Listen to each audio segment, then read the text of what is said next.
Network proudly presents It's All Love, Wednesdays at 4 p.m. Mountain Time, 6 p.m. Eastern.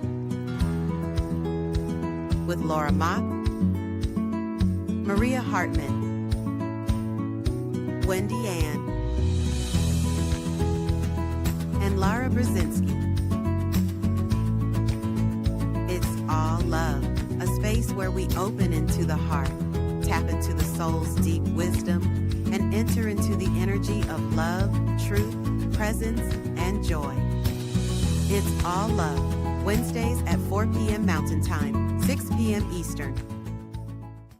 New Thought Media Network. I'm learning. Hello. Hello. Hello. Hi, everybody. Welcome to It's All Love, a sacred community where we open our hearts, align to the vibration of love, heart to heart, soul to soul. I'm Maria, and with us we have, let me see if I can point in the right direction, Laura. Yes? Wendy. Different on my screen, Wendy? but it'll work. Oh, wasn't it different on your screen? Darn, it was like that last week too. Yeah. At the beginning of every podcast, we just like to take a few moments to tap into our hearts, do a short meditation, tap into our hearts, open our hearts. And we invite you to join us in this practice if you feel comfortable doing that. Just a quick guided meditation with that intent. And then we dive right into whatever topic comes up. So, without further ado, if you feel comfortable closing your eyes, you can lay your hands on your lap facing upward, feet flat on the ground. And tonight I want to bring our attention down to our feet. Imagining that our feet are the trunk of our tree.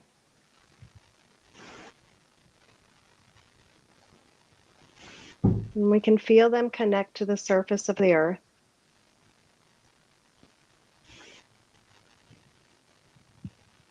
And we watch as our energy goes down into the earth like roots of a tree.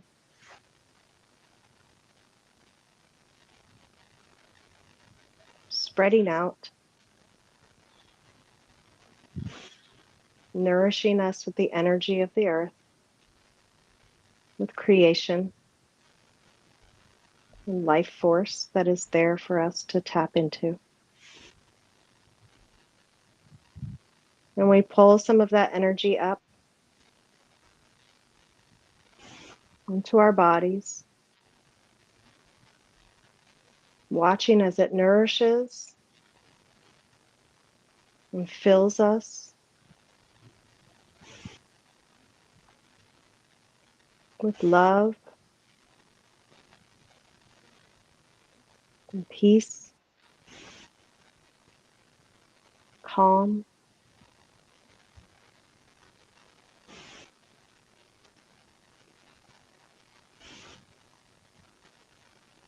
and the ability to expand.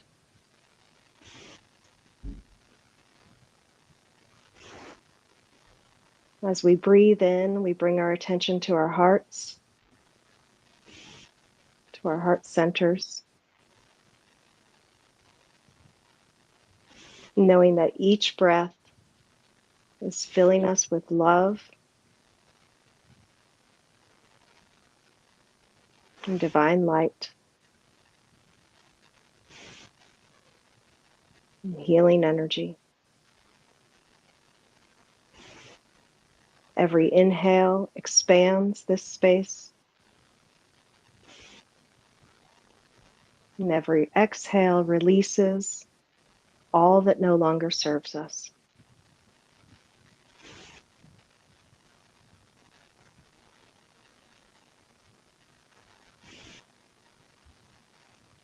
And we allow this creative force to fill our energetic bodies, our physical bodies,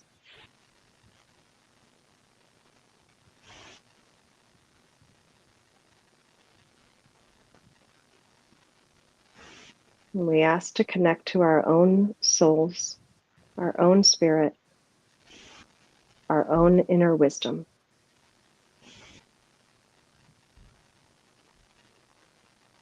One last deep inhale and exhale.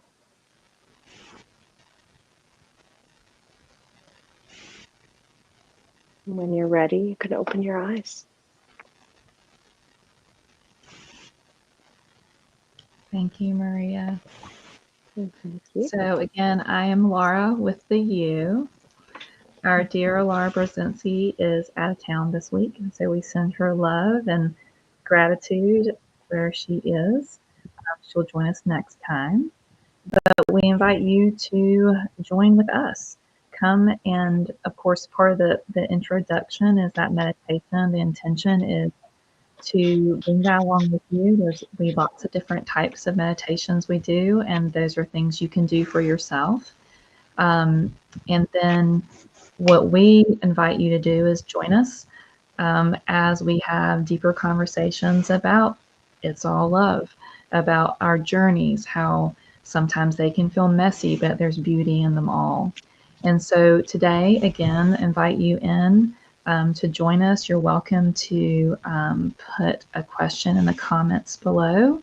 We also do have a little email that you can write with questions, comments, suggestions, ideas, ahas. Share your wisdom with us. We would love to know you and to interact with you in that way. So as we begin with that meditation of I love the trunk of the tree and the opening of the heart, we had a little meditation right before we even went live. And the topics that keep coming up, it seems like all four of us work with our own clients to help them expand and grow in their world and life and empower them. And we also know from our own personal journey that unconditional love is huge. And we want to talk a little bit more about what that is.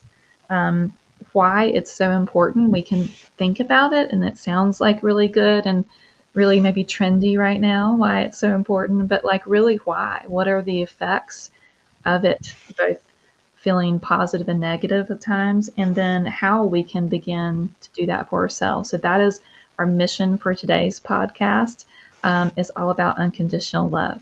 So as we open up that topic, I'm curious how the two of you would define unconditional love. Passing the torch, girls. What do you Wow. Well, I think it's love without conditions. Oh, don't you? You took my answer. Star student.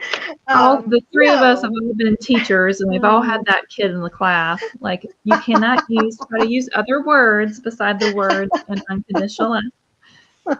Love without conditions.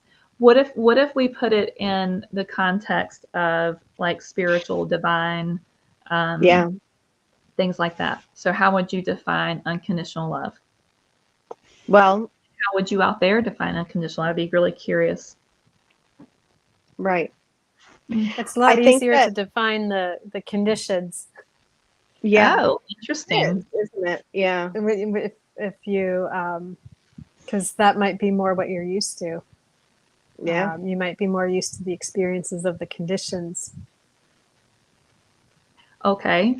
So then let's go with that, because I think that can be a really powerful thing to do. So a lot of times when we ask, sometimes I've asked clients and friends and even myself, what do I want? And most people will say, well, I know what I don't want. So write down what you don't want. And then what is in contrast, what feels opposite of that. So let's start with that then, because that may be where, that's where I think a lot of people can be. That's where a lot of people are. Yeah, I know I've been there. So what are the conditions that prevent love? And if we want to get really deep, what are the conditions that prevent you loving yourself? Mm-hmm. What have you been taught? What have you been trained? So if we know what those conditions can be in society, then we can also look at the contrast of that, the so-called opposite of that. So what are the So conditions, ladies? as you said that, I realized that maybe, so as a child, you're taught that I love you unconditionally, but you have to behave, you have to do what I say, you have to clean your Get good plate, grades. get good grades, be respectful, don't embarrass me. I mean, there are a lot of Brush your conditions. hair. Wear this dress, even though you don't like it. But there are a lot of conditions. To a child, it feels like, yes, I know that my parent loves me or should love me, but maybe they won't if I break those rules. Maybe if they won't love me as much if I am not, if I don't meet their expectations. And then if that's how you're feeling as a child, as you grow up, isn't it natural and almost expected that when you don't meet those standards, you don't find yourself worthy? I mean, Oh, isn't it just the natural progression? I don't I know. think so. Wendy, what are your thoughts? So I try to live in the land of presence, and when I don't, I live in the land of anxiety. And I know we talked a lot about that last week in relation to kind of the self-love, worthiness, unconditional love.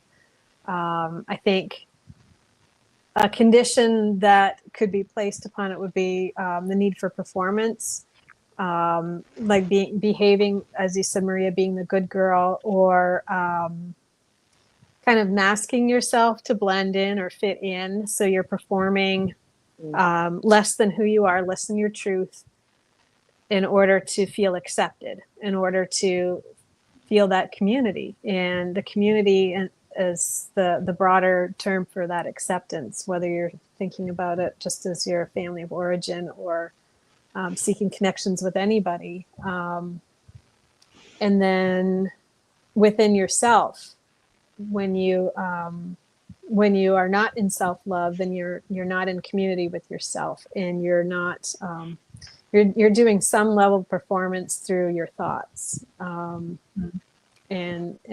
maybe holding back on something, or I don't know. It just feels like you're putting conditions on your own worth. If I don't act this way, if I don't say this, even though I'm really feeling inside, I'm really feeling frustrated, but I won't say it because I don't want to seem like I'm not nice. And so you kind of stuff that down, and it internalizes. And creates a lot of things. So I remember one time, again, with a group of teenagers, and the best teachers ever. And the lesson that I was asked to teach was about self-worth. And so I had probably 50, it was a small group of about 15 girls between the age of 14 and 17. And they were talking about self-worth. And again, most of the best lessons I've ever had come from usually like something bombing and not going well. And the thing that came out of that conversation was like the understanding of external versus internal. And same thing. We've talked about this before. We'll talk about it again and again because it's so important, of how when you're little, I believe very strongly we're born in this unconditional love. Like I believe that we are that.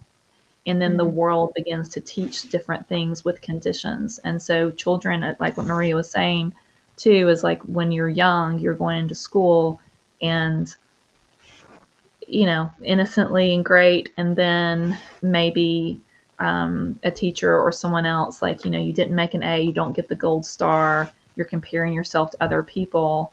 So the more confusion becomes like, oh, my worth, my love is based on how well I perform. So very young, and especially in our society, it's all external. at least in most schools or even at home sometimes. And it's not always, it's, I think, unconscious, but it's like, oh, if you do this, then you're worthy. And then the confusion goes from there and it gets reinforced and reinforced. So we know what so going back to Maria, raise your little hand. Yes. Well, Maria. I just thought of something. We are taught over and over again, maybe not through words, but through the response of the adults around us, I guess. We're taught that our worth is based off of other people's reactions to us. That's right. Whether it's what we do or say or how we look or all of these things. We learn from very young that our worth depends on what somebody else thinks. And yet, I think as an adult, we begin to understand that the most important thing is how we view ourselves. Right. Not how we believe other people view us. So if we go back to that thing of we know what the conditions are to prevent love. So one of those conditions is what other people think. So the opposite of that is like what other people think is none of my business. You know, got some 4 agreement stuff going on here. Thank you. That was Lucy saying yes. Yes. That's Maria's dog, Lucy, agreeing with me. Thank you, Lucy. And so it's the conditions of that. So if we know the opposite of that, and this is what I'm curious what people out there, I'm curious what anyone thinks out there about this, or if you're listening later, send us a little email here and tell me what you think. Because what is, so with these conditions, and am I saying, well, it doesn't really matter what other people think? How do we negotiate that when it's like, well, I get paid or my reviews or like what does that really mean? The opposite. So one of the things about unconditional love is not caring what people think about you outside of you. It's how you feel about yourself inside. So that's obviously a big part of what is unconditional love for self. Thank you, thumbs up person. Yeah. And then second, but then how do we walk in the world? I'm asking the 2 of you and anyone out there, how do we walk in the world when the world sometimes is money exchanging, things like that, what other people think? Where is the harmony in those 2 things? Where's the harmony there? Wasn't that just the bigger question? Well, I have thoughts about that, but I want to know what anyone else thinks about that. Where's the harmony? And what other people think about me is none of my business.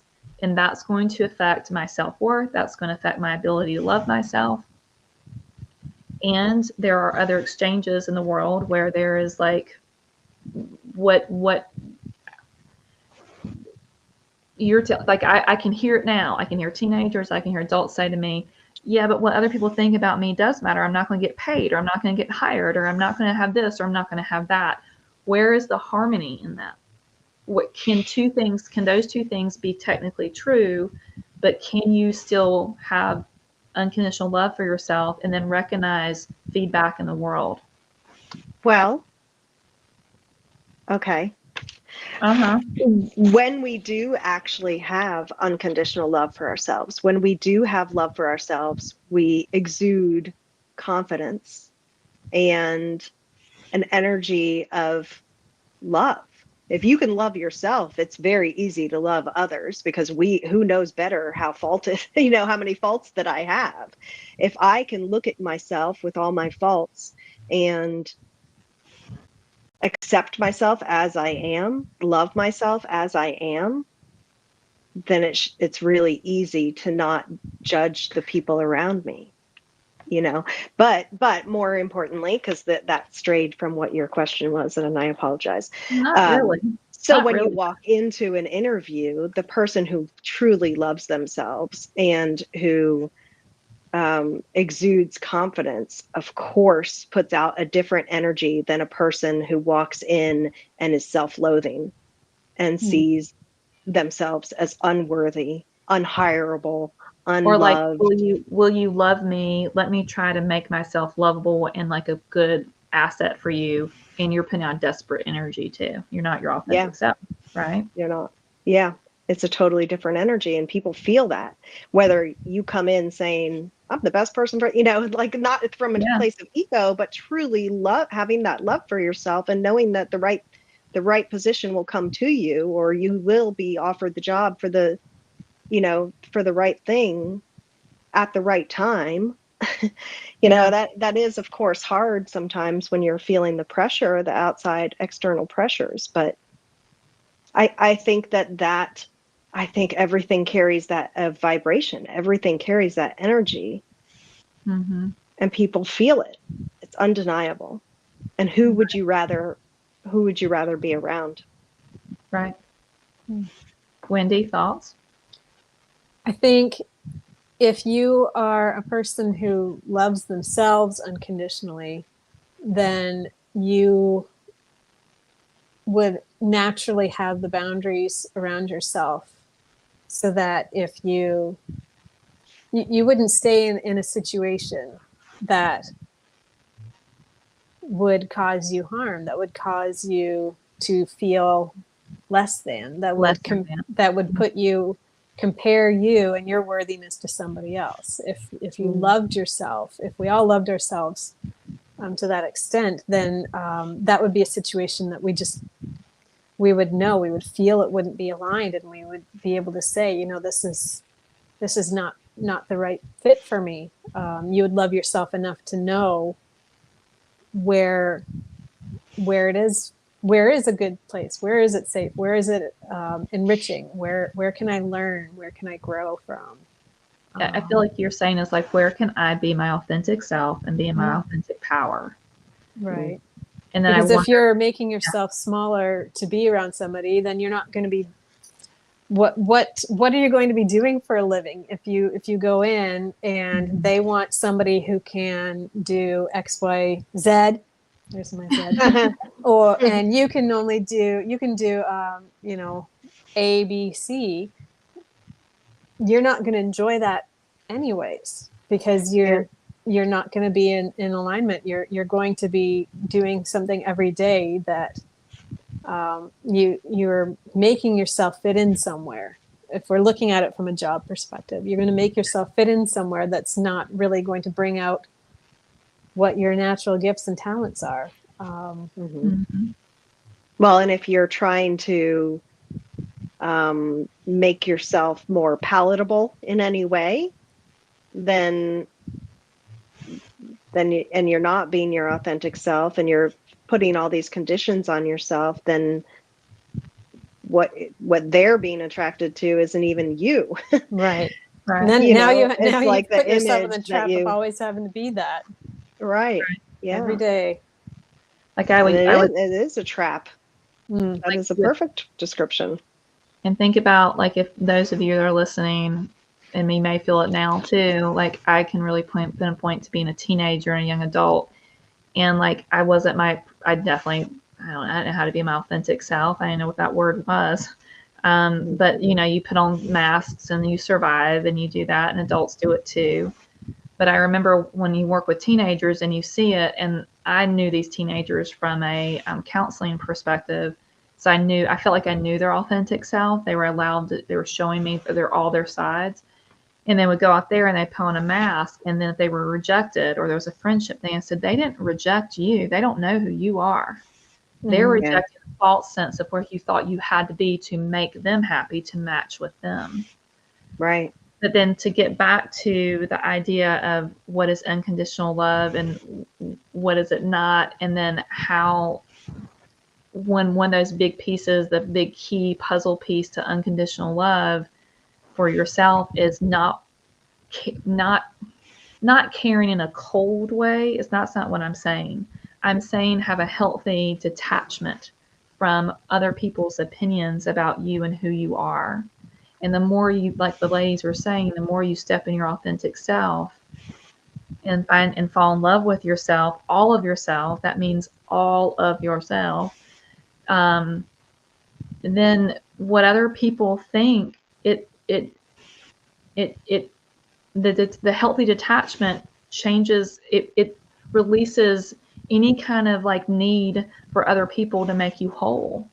Mm-hmm. So to me, it's a healthy detachment of like what they really think about me in this way at the core isn't my business. And that is like, listen, I'm not talking about that's one thing that I've worked a lot with for myself. But I know I've had different situations where it's come up. And so one of those conditions, again, what other external validation, external proving your worth, and then knowing that your worth comes from inside and you're worthy because you were born, period. And then we've talked about this before, you're worthy because you're born, and you can receive negative and positive feedback from the world, from job, from whatever. This is working well. You can reflect, but when you have self-worth, you can reflect more efficiently and effectively. And it can mean more to you and growth than versus the other where you're giving your power away constantly. And you're I making like the. Oh, sorry. decisions. Go. Oh, no.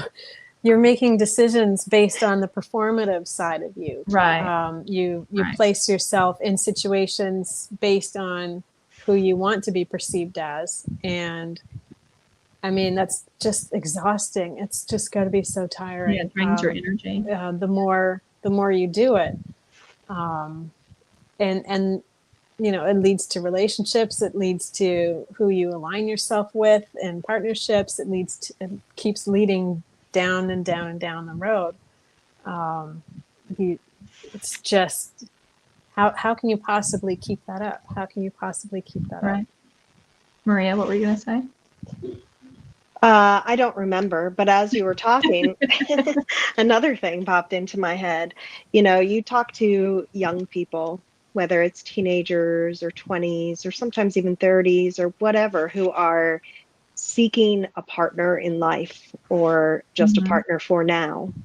And they are always saying, you hear people say, and I remember feeling like this too in my youth, where I just wish I could find somebody, but if I don't truly love myself without judgment, without conditions, how am I going to attract somebody who will love, I will be attracting somebody that's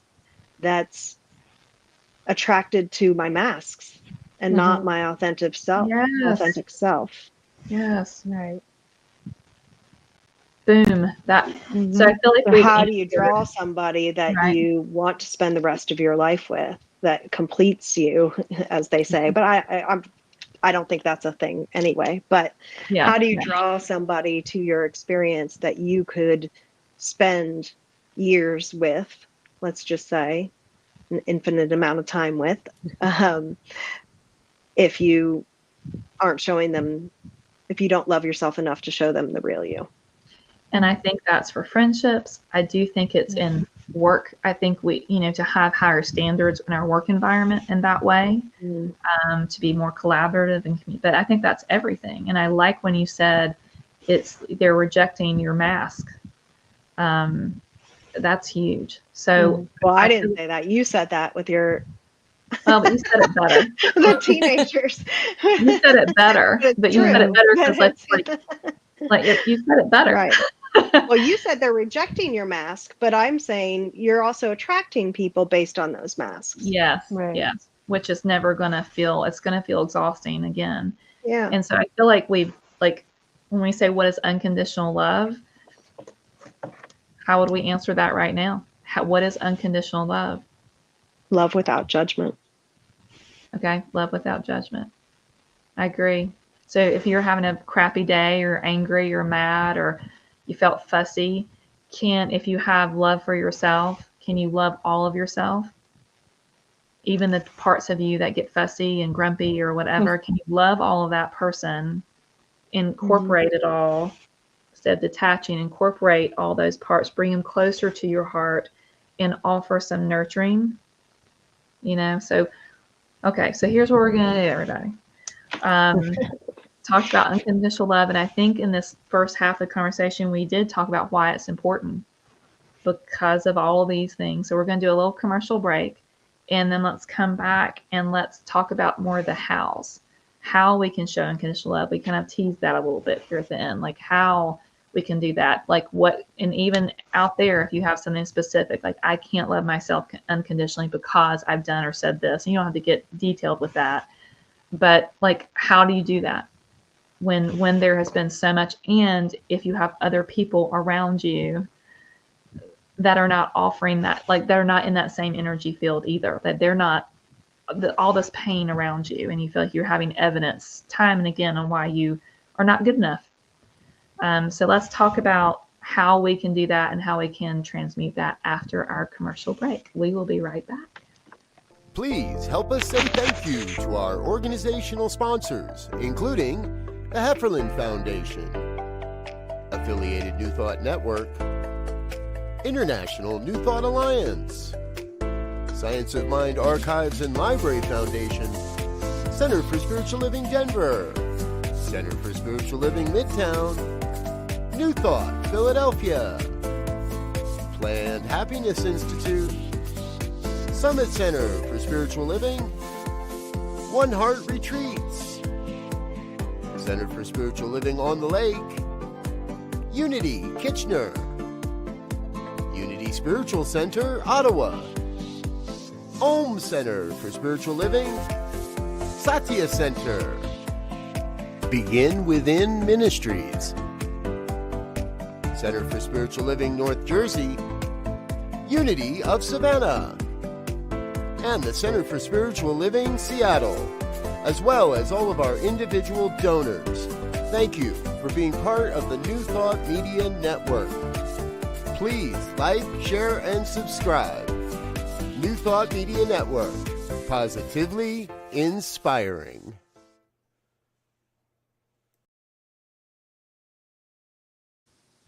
All right. We are back. Welcome back, everyone, to It's All Love. I am Laura. For me, Wendy's over here. Don't know what it looks like for you. Okay. For me, Maria's down here. And Laura Brzezinski is out there in the world with family, I believe, this week. And she'll be back with us next week. So we are here talking about unconditional love. You know, it's all love. It's kind of in the title, of course. And what we've been talking about, the definition of that, we defined it as love without judgment. I'd be curious how you define that. I think there's lots of beautiful ways to define it. And then why it's important.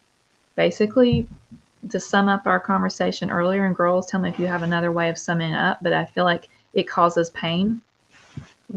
It causes pain that we can transmute and grow from, and learn that external versus internal is, we're taught external validation. We're taught to find our worth outside of ourselves.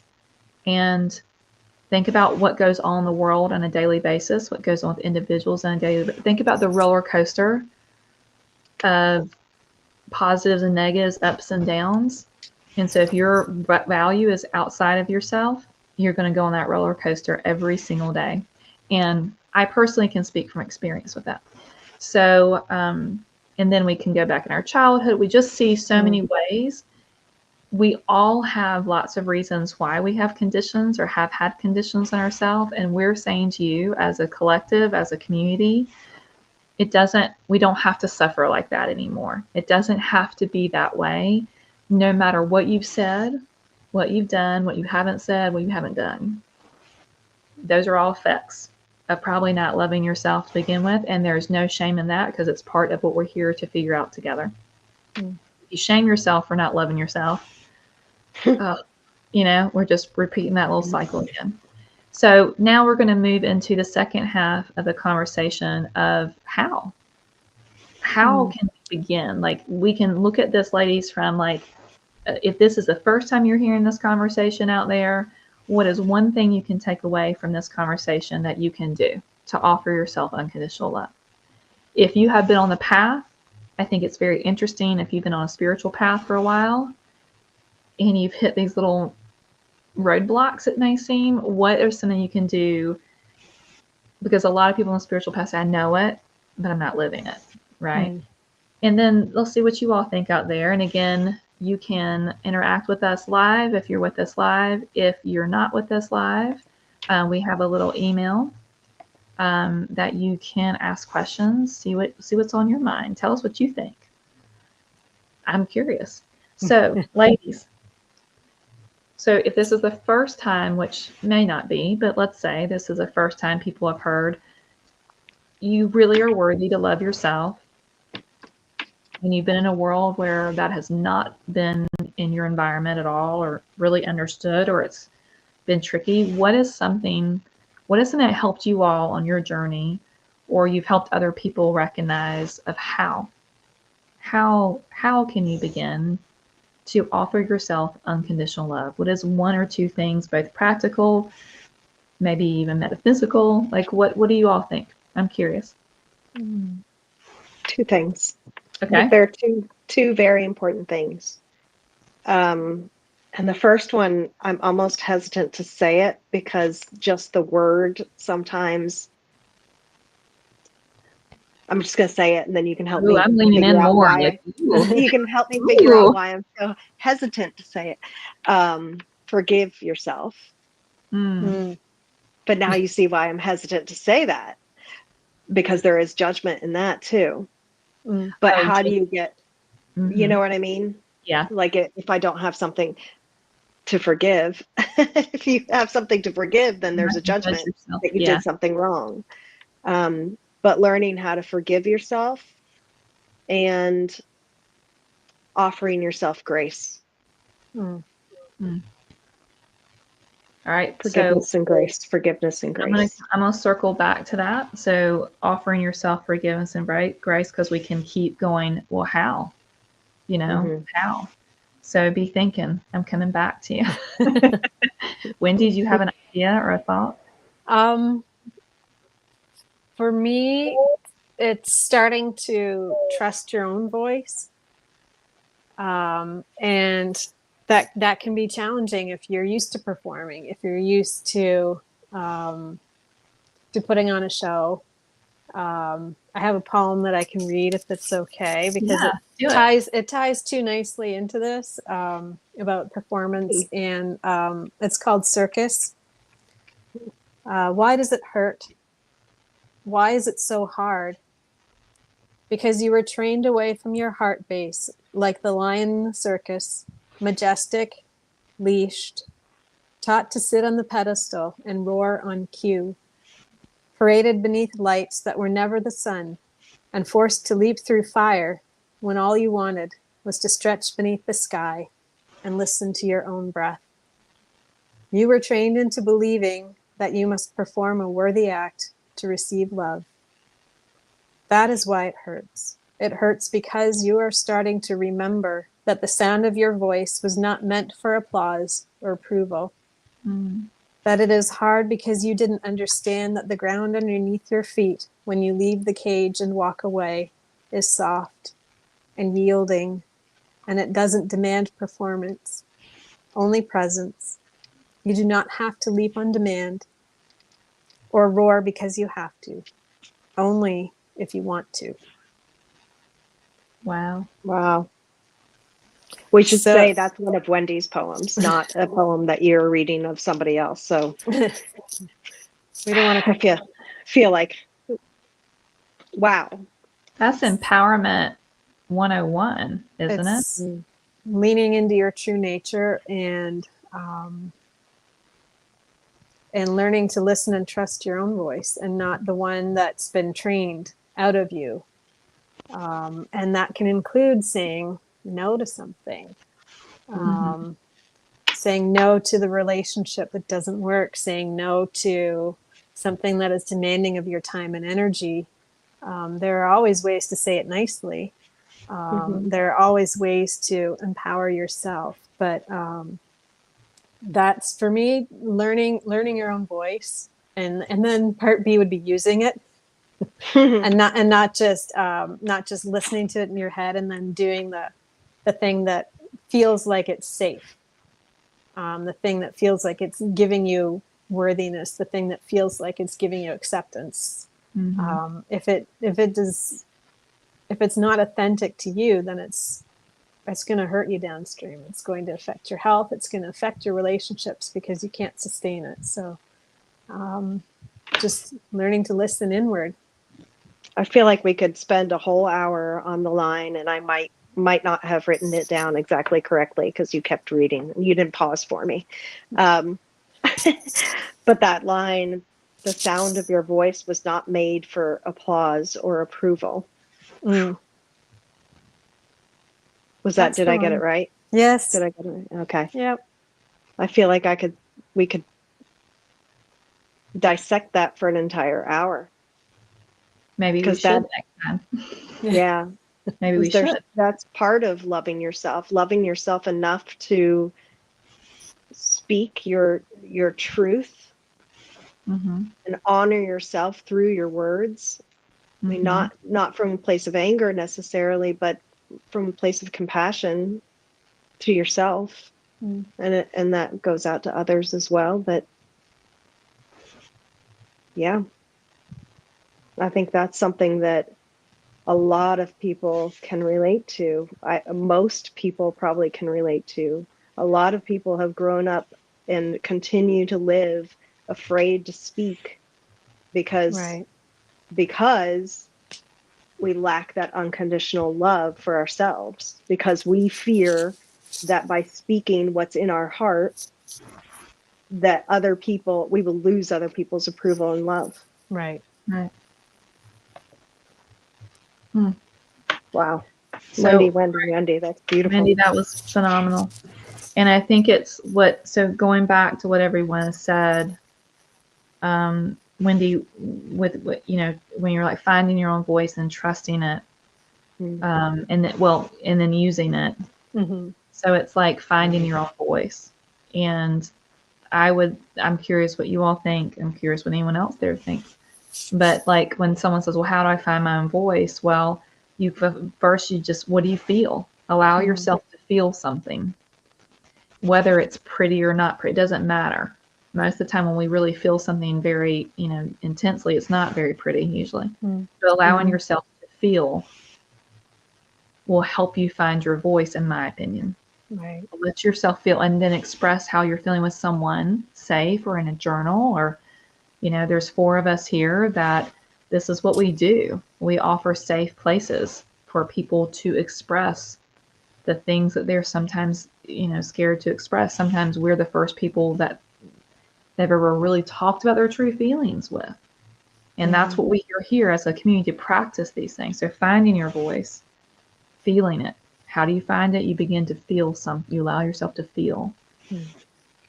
And then coming back to Maria, offering forgiveness, which I know what you mean. And for the sake of the conversation, we'll start with that, I think. I know what you mean about it. It's also implying self-judgment and offering yourself grace. So when you were saying, I'm curious, like, if someone says, well, how do I do that? And I think about, well, how did I do that? I think I really adopted the philosophy. I began to I just felt it was home. It was true that any part of me that has done something harmful to myself or others is a part of me that was lacking love somewhere, that was lacking understanding of myself, of consciousness, but not from a place of like just the surviving, doing the best I could with what I was doing. And so when I began to recognize all of these actions or lack thereof actions were all effects of a part of me that didn't value myself, I could begin to have a healthy detachment and be like, and that's where I quote unquote began to forgive myself and offer myself grace, because it's the Maya Angelou thing. I'll probably say it every podcast. When we're always doing the best we can with what we know. And then when we know better, we just naturally do better for ourselves. Yeah. But I didn't know what I didn't know. Mm-hmm. And a lot of times the people are responding to childhood traumas. And then now they're an adult and they're mad at that kid, or they're mad at their younger self for not getting out of a relationship earlier, or doing this or not doing this or whatever it is. I'm like, well, but that's a part of who you are. And if you really, really, really known that, and you valued yourself in that moment, you would have. And if you didn't value yourself, there's reasons you didn't, and you were just here to survive. Can you offer yourself forgiveness and grace?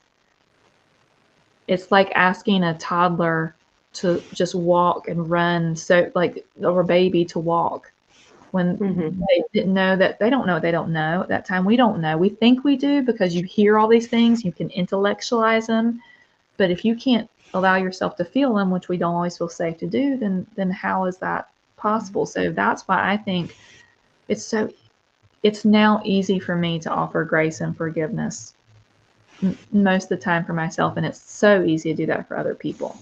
Yeah, why is it? I was just sitting here thinking, like, how did I'm really pondering the how. How did I finally learn how to do that for myself? And I think that it came from, there was a time when I saw myself for the sum of all of my mistakes. Yeah. But I was able to look at other people, recognize their flaws, and love them anyway. And there was a time that I started thinking, it started sinking in, if I can do that for them, why am I having so much difficulty doing that for myself? Yeah. I think that was when I made that realization, when I had that realization that it was easier for me to be kind and forgiving and loving to other people, no matter what, than it was to my own self. I think that was like the absolute first step in learning how to love myself. I want to add something to what you said really quickly. This one caveat. It's okay when we talked about healthy boundaries last time. We may need to dive into that more at some point. The most powerful thing, if someone has harmed you, is to get to the place where Maria is talking about it. But it also doesn't necessarily mean not everyone. It doesn't mean you invite someone that's been harmful, abusive into your life. But the very powerful thing to do is come to that place in consciousness where you can love yourself so much that you know that their actions are coming from a lack of love within them, and you can see it differently from a different perspective, and you can offer love and quote unquote forgiveness to them. But it also doesn't mean, I want to make that really clear, just because I think a lot of us have been around things that have been abusive at times, or know people that have been in those situations. It doesn't mean that you invite that into your life. Yeah, no, I agree. No, you don't invite it into your life. I think that when you love yourself enough to recognize that and still be able to offer them love from afar, when you love yourself enough, you're able to put up those boundaries. That's right. Because you can see that what they did doesn't serve who you are in this moment. That doesn't serve you. Right. And so why continue to have that in your life if it caused you all that pain? So then let's get back, and Wendy, you may have something to say about when Maria was saying she learned to have, to me, you were saying self-compassion. You're learning to have compassion for yourself like you were for others, and why that was so hard initially. And Wendy, I know you have some thoughts about that. You have to. Yeah. So for me, it was, and still is somewhat, trying not to judge the versions of myself that survived, and that formed an identity that was a survivor identity, and loving all of that, and loving the person that maybe that disassociated from things and spaced out in school and kind of went sideways and went on this what looked like a non-traditional route through education or anything like that. But that was the me that made it through everything. So I could not, in any good faith and conscience, look at my own daughters. I have two daughters, and if either of them had experienced things growing up that were horrendous and harsh, and I couldn't look at them and judge what they did to survive that. And then look at them and love them less for that. So why would I do that for myself? Why would I judge myself harshly um, for anything? Why would I ask myself to be any less than um, my daughters or a neighbor or a person across the street? Right. And again, it's not allowing permission to the person or to the situations that maybe caused you that harm, but and not even getting the point. Maybe it's hard for people to forgive, but looking at yourself, you didn't call those things to you. You didn't invite them. Those are things that happened to you, and they changed how you maybe interacted with the world, but they didn't really change who you are. And that's the easiest and the hardest thing to remember is that it didn't change who you are. It changed how you acted and maybe changed how you interact with other people, but it didn't change who you are at your core. And then how do you, and that's the thing, like that's such a profound statement. It changed how you interacted with the world and others because you got in a survival place. Right. And there's a lot of versions of survival, but it didn't change who you are at the core. And what is the antidote? So how do you get back to the person at the core? Go right back to the beginning. Offer yourself unconditional love, grace, compassion, non-judgment. Right.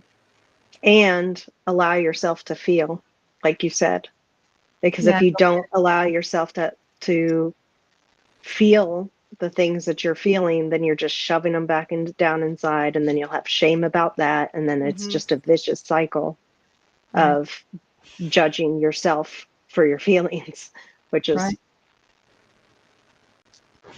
So maybe something that we could send off to everyone, one thing you can do, one small, let's think about like a sentence or two, one small thing that you can begin to offer yourself compassion, grace, beginning the process of loving yourself unconditionally, which I will say, just because you're loving yourself unconditionally doesn't mean you're not going to have feedback that you're like, oh, or it doesn't mean you're not going to goof sometimes, or it doesn't mean you're not going to learn and grow. You're worthy of learning and growing. You're worthy of goofing up. It's not what it seems all the time. So let's to conclude today, what is like a one word or a little tiny sentence that both of you could offer that someone is like struggling with, of offering themselves compassion and grace? What is like it just intuitively, what would come out of your mouth? And it could be anything. Well, now I'm stumped. Me too. Mm. Go ahead, Laura. Well, it's just waking up in the morning and making one choice to be present. Whether it's looking at the sky. I looked at the sky this morning and it was clear, and I call them popcorn clouds. It was all the different clouds. Right. Connect with something in nature, because nature really is a great teacher. And just you can't be anybody but yourself in nature. You really can't. So go outside, look at the clouds, and the clouds aren't going to judge you. And just breathe in. Yeah, nature breathe in the doesn't. sky. Yeah. Nature doesn't care what you did. If you need a mirror and you don't have a person nearby to mirror self-love back to you, just find a tree, find the sky, and let that mirror love back to you consciously. I think what you just said, nature is a huge thing, but also the first part of that is what you said was about being present. Because when you're present in this one moment, in this one breath, then you're not thinking about all the things that you've judged yourself about up until now, or all the people who have hurt you up until now. When you're present and you're only, if you can take 1 minute every day to just fully be present and focus solely on your breath, focus solely on just life entering into you through your nose, just that cycle of breath.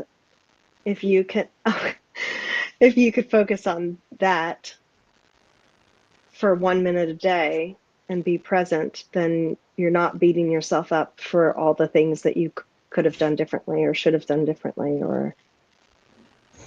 And what I hear from what you're both saying is to be in wonder of the world and that you're here, to be in awe that you're here, and to feel the gratitude that you are here. And you have done it.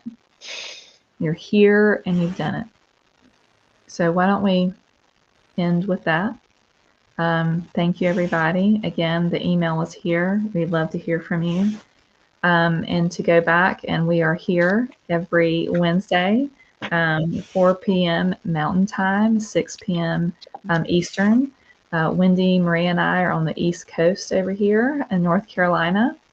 And then Laura is in Colorado.